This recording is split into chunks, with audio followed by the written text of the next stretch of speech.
जय बृहस्पति देव। नमस्कार दोस्तों, आपको अगर वीडियो पसंद आए तो प्लीज़ लाइक, कमेंट, शेयर और सब्सक्राइब ज़रूर करें। आइए सुनते हैं बृहस्पतिवार व्रत महात्म्य एवं विधि।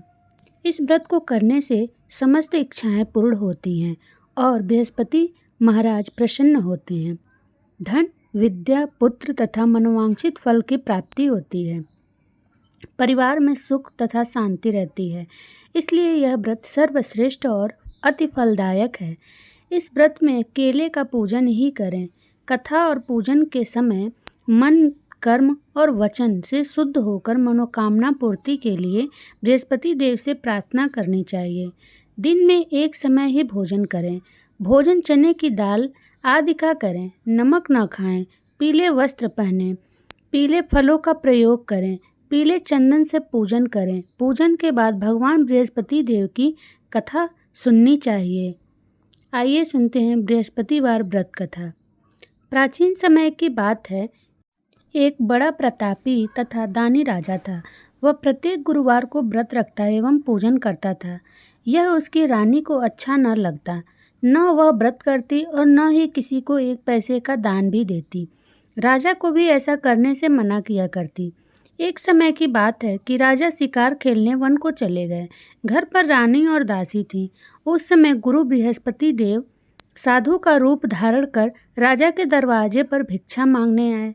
साधु ने रानी से भिक्षा मांगी तो वह कहने लगी, हे साधु महाराज, मैं इस दान और पुण्य से तंग आ गई हूँ।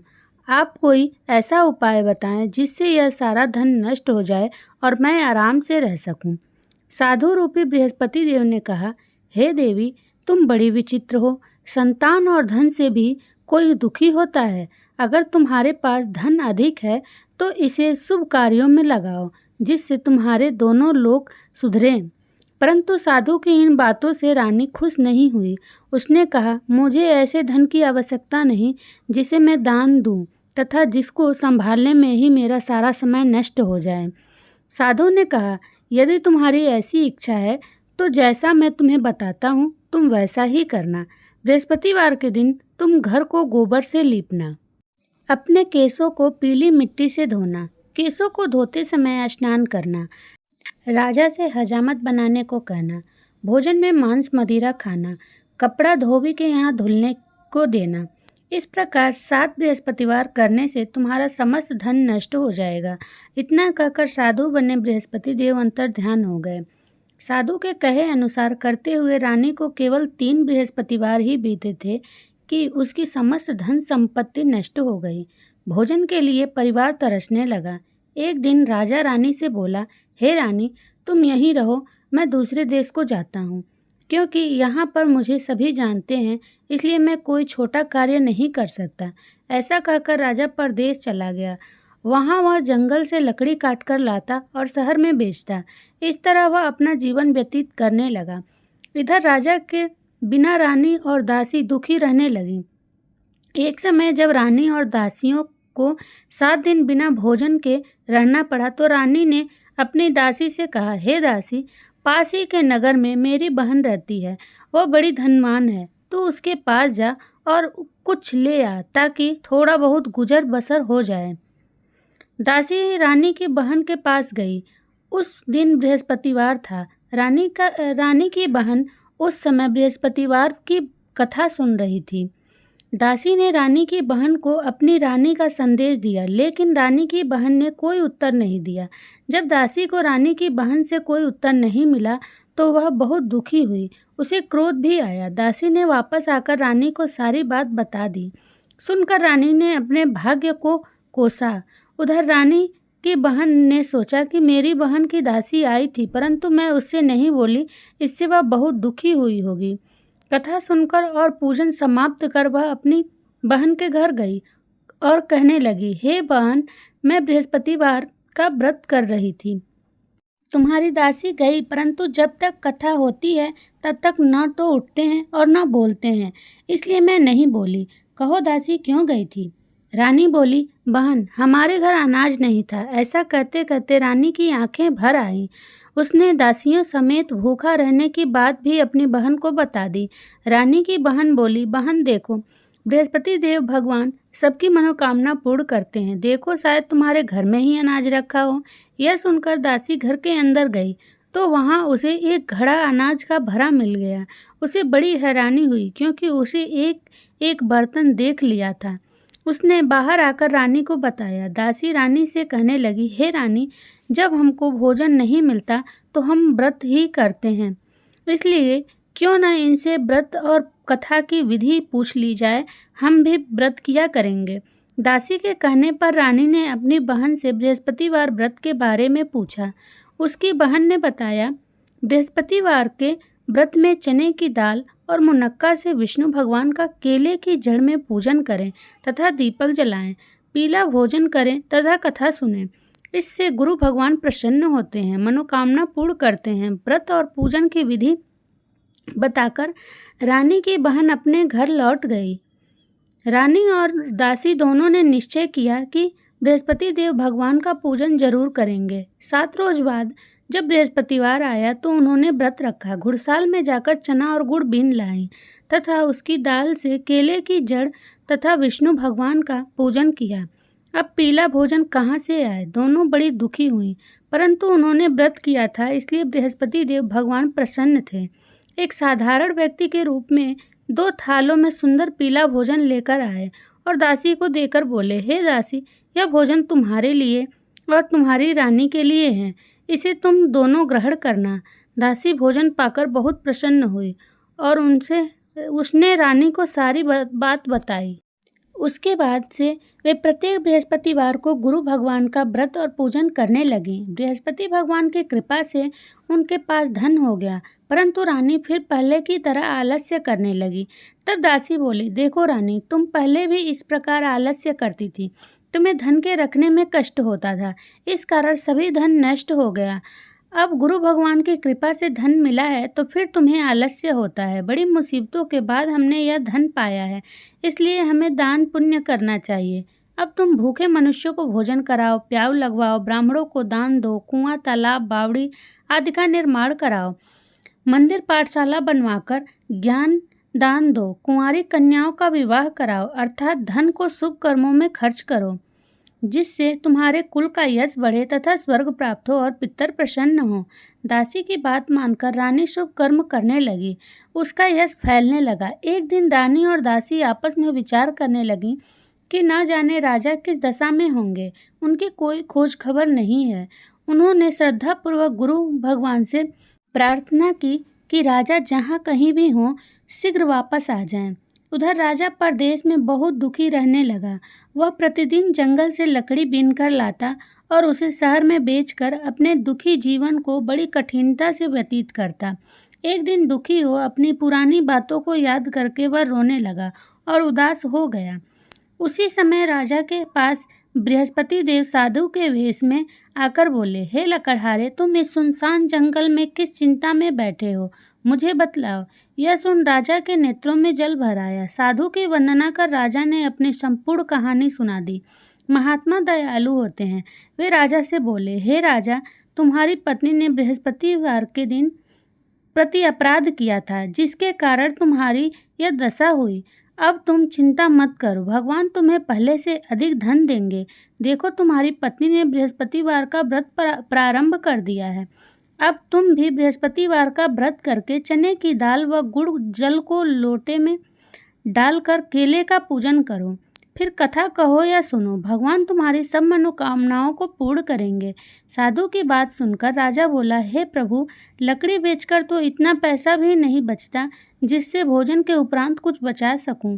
मैंने रात्रि में अपनी रानी को व्याकुल देखा है। मेरे पास कोई साधन नहीं जिससे उसका समाचार जान सकूं। फिर मैं कौन सी कहानी कहूं, यह भी मुझको मालूम नहीं है। साधु ने कहा, हे राजन, मन में बृहस्पति भगवान के पूजन व्रत का निश्चय करो, वे स्वयं तुम्हारे लिए कोई राह बना देंगे। बृहस्पतिवार के दिन तुम रोजाना की तरह लकड़ियां लेकर शहर में जाना। तुम्हें रोज से दुगुना धन प्राप्त होगा, जिससे तुम भली भांति भोजन कर लोगे तथा बृहस्पति देव की पूजा का सामान भी आ जाएगा। जो तुमने बृहस्पतिवार की कहानी के बारे में पूछा है वह इस प्रकार है। प्राचीन काल में एक बहुत ही निर्धन ब्राह्मण था। उसके कोई संतान न थी। वह नित्य पूजा पाठ करता। उसकी स्त्री न स्नान करती और न किसी देवता का पूजन करती। इस कारण ब्राह्मण देवता बहुत दुखी रहते थे। भगवान की कृपा से ब्राह्मण के यहाँ एक कन्या का उत्पन्न हुआ। कन्या बड़ी होने लगी। प्रातः स्नान करके वह भगवान विष्णु का जप करती। बृहस्पतिवार का व्रत भी करने लगी। पूजा पाठ समाप्त कर पाठशाला जाती तो अपनी मुट्ठी में जौ भर के ले जाती और पाठशाला के मार्ग में डालती जाती। लौटते समय वह जौ स्वर्ण के हो जाते तो उनको बीन कर घर ले आती। एक दिन वह बालिका सूप में उन सोने के जौ को फटक कर साफ कर रही थी कि तभी उसकी माँ ने देख लिया और कहा कि हे बेटी, सोने के जौ को फटकने के लिए सोने का सूप भी तो होना चाहिए। दूसरे दिन गुरुवार था। कन्या ने व्रत रखा और बृहस्पति देव से सोने का सूप देने की प्रार्थना की। बृहस्पति देव ने उसकी प्रार्थना स्वीकार कर ली। रोजाना की तरह वह कन्या जौ फैलाती हुई पाठशाला चली गई। पाठशाला से लौटकर जब वह जौ बीन रही थी तो बृहस्पति देव की कृपा से उसे सोने का सूप मिला। उसे वह घर ले आई और उससे जौ साफ करने लगी, परंतु उसकी माँ का वही ढंग रहा। एक दिन की बात है, कन्या सोने के सूप में जब जौ साफ कर रही थी, उस समय उस नगर का राजकुमार वहां से निकला। कन्या के रूप और कार्य को देखकर वह उस पर मोहित हो गया। राजमहल आकर वह भोजन तथा जल त्याग कर उदास होकर लेट गया। राजा को जब राजकुमार द्वारा अन्न जल त्यागने का समाचार ज्ञात हुआ तो अपने मंत्रियों के साथ वह अपने पुत्र के पास गया और कारण पूछा। राजकुमार ने राजा को उस लड़की के घर का पता भी बता दिया। मंत्री उस लड़की के घर गया। मंत्री ने ब्राह्मण के समक्ष राजा की ओर से निवेदन किया। कुछ ही दिन बाद ब्राह्मण की कन्या का विवाह राजकुमार के साथ संपन्न हो गया। कन्या के घर से जाते ही ब्राह्मण के घर में पहले की भांति गरीबी का निवास हो गया। एक दिन दुखी होकर ब्राह्मण अपनी पुत्री से मिलने गए। बेटी ने पिता की अवस्था को देखा और अपनी माँ का हाल पूछा। ब्राह्मण ने सभी हाल कह सुनाया। कन्या ने बहुत सा धन देकर अपने पिता को विदा कर दिया, लेकिन कुछ दिन बाद फिर वही हाल हो गया। ब्राह्मण फिर अपनी कन्या के यहाँ गया और सभी हाल कहा तो पुत्री बोली, हे पिताजी, आप माताजी को यहाँ लिवा आओ। मैं उन्हें वह विधि बता दूंगी जिससे गरीबी दूर हो जाए। ब्राह्मण देवता अपनी स्त्री को साथ लेकर अपनी पुत्री के पास राजमहल पहुँचे तो पुत्री अपनी माँ को समझाने लगी, हे माँ, तुम प्रातःकाल स्नानादि करके विष्णु भगवान का पूजन करो तो सब दरिद्रता दूर हो जाएगी। परंतु उसकी माँ ने उसकी एक भी बात नहीं मानी। वह प्रातःकाल उठकर अपनी पुत्री की बची जूठन को खा लिया करती थी। एक दिन उसकी पुत्री को बहुत गुस्सा आया। उसने अपनी माँ को एक कोठरी में बंद कर दिया। प्रातः उसे स्नानादि करा के पूजा पाठ करवाया तो उसकी माँ की बुद्धि ठीक हो गई। इसके बाद वह नियम से पूजा पाठ करने लगी और प्रत्येक बृहस्पतिवार को व्रत करने लगी। इस व्रत के प्रभाव से मृत्यु के बाद वह स्वर्ग को गई। वह ब्राह्मण भी सुखपूर्वक इस लोक का सुख भोग कर स्वर्ग को प्राप्त हुआ। इस तरह कहानी कहकर साधु बने देवता वहां से लोप हो गए। धीरे धीरे समय व्यतीत होने पर फिर बृहस्पतिवार का दिन आया। राजा जंगल से लकड़ी काटकर शहर में बेचने गया। उसे उस दिन और दिनों से अधिक धन मिला। राजा ने चना गुड़ आदि लाकर बृहस्पतिवार का व्रत किया। उस दिन से उसके सभी क्लेश दूर हुए। परंतु जब अगले गुरुवार का दिन आया तो वह बृहस्पतिवार का व्रत करना भूल गया। इस कारण बृहस्पति भगवान नाराज हो गए। उस दिन उस नगर के राजा ने विशाल यज्ञ का आयोजन किया था तथा अपने समस्त राज्य में घोषणा करवा दी कि सभी मेरे यहाँ भोजन करने आवें। किसी के घर चूल्हा न जले। इस आज्ञा को जो न मानेगा उसको फांसी दे दी जाएगी। राजा की आज्ञानुसार राज्य के सभी वासी राजा के भोज में सम्मिलित हुए, लेकिन लकड़हारा कुछ देर से पहुंचा, इसलिए राजा उसको अपने साथ महल में ले गए। जब राजा लकड़हारे को भोजन करा रहे थे तो रानी की दृष्टि उस खूंटी पर पड़ी जिस पर उसका हार लटका हुआ था। उसे हार खूंटी पर लटका दिखाई नहीं दिया। रानी को निश्चय हो गया कि मेरा हार इस लकड़हारे ने चुरा लिया है। उसी समय सैनिक बुलवाकर उसको जेल में डलवा दिया। लकड़हारा जेल में विचार करने लगा कि न जाने कौन से पूर्व जन्म के कर्म से मुझे यह दुख प्राप्त हुआ है, और जंगल में मिले साधु को याद करने लगा। तत्काल बृहस्पति देव साधु के रूप में प्रकट हो गए और कहने लगे, अरे मूर्ख, तूने बृहस्पति देवता की कथा नहीं की, उसी कारण तुझे यह दुख प्राप्त हुआ है। अब चिंता मत कर। बृहस्पतिवार के दिन जेल खाने के दरवाजे पर तुझे 4 पैसे पड़े मिलेंगे। उनसे तू बृहस्पतिवार की पूजा करना तो तेरे सभी कष्ट दूर हो जाएंगे। अगले बृहस्पतिवार उसे जेल के द्वार पर 4 पैसे मिले। राजा ने पूजा का सामान मंगवाकर कथा कही और प्रसाद बांटा। उसी रात्रि में बृहस्पति देव ने उस नगर के राजा को स्वप्न में कहा, हे राजा, तूने जिसे जेल में बंद किया है उसे कल छोड़ देना, वह निर्दोष है। राजा प्रातःकाल उठा और खूंटी पर हाथ टंगा देखकर लकड़हारे को बुलाकर क्षमा मांगी तथा राजा के योग्य सुंदर वस्त्र आभूषण भेंट कर उसे विदा किया। गुरुदेव की आज्ञानुसार राजा अपने नगर को चल दिया। राजा जब नगर के निकट पहुंचा तो उसे बड़ा ही आश्चर्य हुआ। नगर में पहले से अधिक बाग, तालाब और कुएं तथा बहुत सी धर्मशालाएं, मंदिर आदि बने हुए थे। राजा ने पूछा कि यह किसका बाग और धर्मशाला है। तब नगर के सब लोग कहने लगे कि यह सब रानी और दासी द्वारा बनवाए गए हैं। राजा को आश्चर्य हुआ और गुस्सा भी आया कि उसकी अनुपस्थिति में रानी के पास धन कहाँ से आया होगा। जब रानी ने यह खबर सुनी कि राजा आ रहे हैं तो उसने अपनी दासी से कहा, हे दासी, देख, राजा हमको कितनी बुरी हालत में छोड़ गए थे। वह हमारी ऐसी हालत देखकर लौट न जाएं, इसलिए तू दरवाजे पर खड़ी हो जा।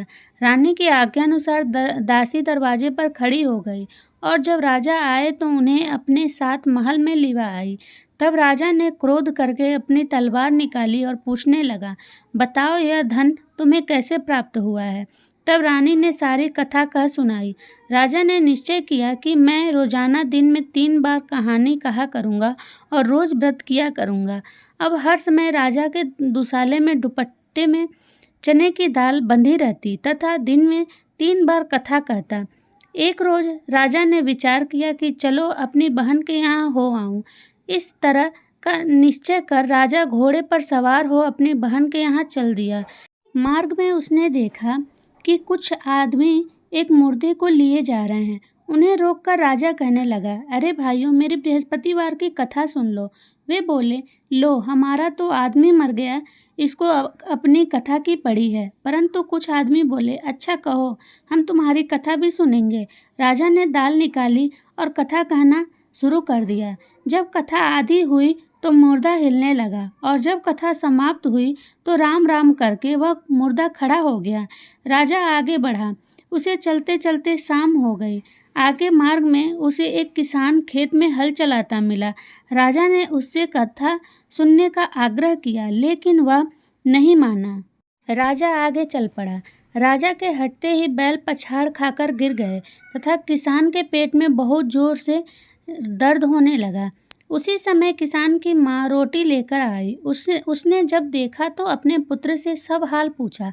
बेटे ने सभी हाल बता दिया। बुढ़िया दौड़ी दौड़ी उस घुड़सवार के पास पहुंची और उससे बोली, मैं तेरी कथा सुनूंगी, तू अपनी कथा मेरे खेत पर ही चलकर कहना। राजा ने लौटकर बुढ़िया के खेत पर जाकर कथा कही, जिसके सुनते ही बैल खड़े हो गए तथा किसान के पेट का दर्द भी बंद हो गया। राजा अपनी बहन के घर पहुंच गया। बहन ने भाई की खूब मेहमानी की। दूसरे रोज प्रातःकाल राजा जगा तो वह देखने लगा कि सब लोग भोजन कर रहे हैं। राजा ने अपनी बहन से जब पूछा, ऐसा कोई मनुष्य है जिसने भोजन नहीं किया हो, जो मेरी बृहस्पतिवार की कथा सुन ले। बहन बोली, हे भैया, यह देश ऐसा ही है। यहाँ लोग पहले भोजन करते हैं, बाद में कोई अन्य काम करते हैं। फिर वह एक कुम्हार के घर गई, जिसका लड़का बीमार था। उसे मालूम हुआ कि उसके यहाँ 3 दिन से किसी ने भोजन नहीं किया है। रानी ने अपनी भाई की कथा सुनने के लिए कुम्हार से कहा। वह तैयार हो गया। राजा ने जाकर बृहस्पतिवार की कथा कही, जिसको सुनकर उसका लड़का ठीक हो गया। अब तो राजा को प्रशंसा होने लगी।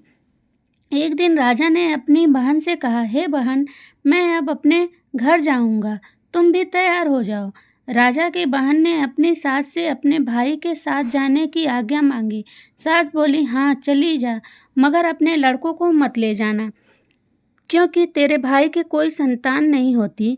बहन ने अपने भाई से कहा, हे भैया, मैं तो चलूंगी मगर कोई बालक नहीं जाएगा। अपनी बहन को भी छोड़कर दुखी मन से राजा अपने नगर को लौट आया। राजा ने अपनी रानी से सारी कथा बताई और बिना भोजन किए वह शैया पर लेट गया। रानी बोली, हे प्रभु, बृहस्पति देव ने हमें सब कुछ दिया है, वे संतान भी अवश्य देंगे। उसी रात बृहस्पति देव ने राजा को स्वप्न में कहा, हे राजा, उठ, सभी सोच त्याग दे, तेरी रानी गर्भवती है। राजा को यह जानकर बड़ी खुशी हुई। 9वें महीने रानी के गर्भ से एक सुंदर पुत्र पैदा हुआ। तब राजा बोला, हे रानी, स्त्री बिना भोजन के रह सकती है, परंतु बिना कहे नहीं रह सकती। जब मेरी बहन आए तो तुम उससे कुछ मत कहना। रानी ने हाँ कर दी। जब राजा की बहन ने यह शुभ समाचार सुना तो वह बहुत खुश हुई तथा बधाई लेकर अपने भाई के यहाँ आई। रानी ने तब उसे आने का उलाहना दिया। जब भाई अपने साथ ला रहे थे तब टाल गई, उनके साथ न आई और आज अपने आप ही भागी भागी बिना बुलाए आ गई। तो राजा की बहन बोली, भाई, मैं इस प्रकार न कहती तो तुम्हारे घर औलाद कैसे होती। बृहस्पति देव सभी कामनाएं पूर्ण करते हैं। जो सद्भावना पूर्वक बृहस्पतिवार का व्रत करता है एवं कथा पढ़ता है अथवा सुनता है और दूसरों को सुनाता है, बृहस्पति देव उसकी सभी मनोकामनाएं पूर्ण करते हैं, उनकी सदैव रक्षा करते हैं। जो संसार में सद्भावना से गुरुदेव का पूजन एवं व्रत सच्चे हृदय से करते हैं, उनकी सभी मनोकामनाएं वैसे ही पूर्ण होती है जैसी सच्ची भावना से रानी और राजा ने बृहस्पति देव की कथा का गुणगान किया तो उनकी इच्छाएं पूरी हुईं। बृहस्पति देव जी ने पूर्ण की। अनजाने में भी बृहस्पति देव की उपेक्षा न करें, ऐसा करने से सुख शांति नष्ट हो जाती है। इसलिए सबको कथा सुनने के बाद प्रसाद लेकर जाना चाहिए। हृदय से उनका मनन करते हुए जयकारा बोलना चाहिए। बोलिए बृहस्पति देव की जय।